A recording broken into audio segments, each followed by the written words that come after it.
మన మధ్యతరగతి ఇళ్లలో ప్రతి మనిషి చేసే తప్పేంటో తెలుసా అండి? లేని దాని గురించి ఎక్కువగా ఆలోచించి ప్రజెంట్ ఉన్నటువంటి సంతోషాన్ని కోల్పోవడం అంటే ప్రతి మనిషి చేసే మధ్యతరగతి చేసే బిగ్గెస్ట్ మిస్టేక్ అని నా ఒపీనియన్. మీరేమంటారు? మీకు కూడా అలానే అనిపిస్తుందా?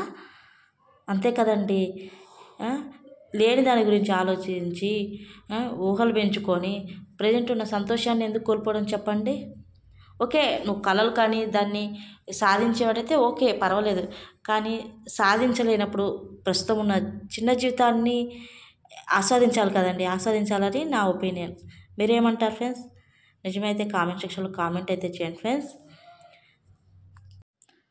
కష్టపడేదే కదండి మనకి ఎప్పుడైనా సంతోషాన్ని ఇచ్చేది. అలా ఊరికే ఊహల్లో తేలాడుతూ కలగంటూ అక్కడే ఉండి జీవితాన్ని ముందుకెళ్ళనీయకుండా అలానే ఉంచుకొని కలగంటూ ఉంటే జీవితం ముందుకెళ్ళదండి. ఊహించుకుంటూ ఉంటే వెళ్ళదండి.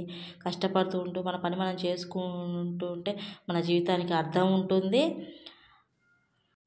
మన జీవితం సాఫల్యం కూడా అవుతుంది. సో ఈరోజు నేనైతే ఆనియన్ సమోసా చేశాను ఫ్రెండ్స్.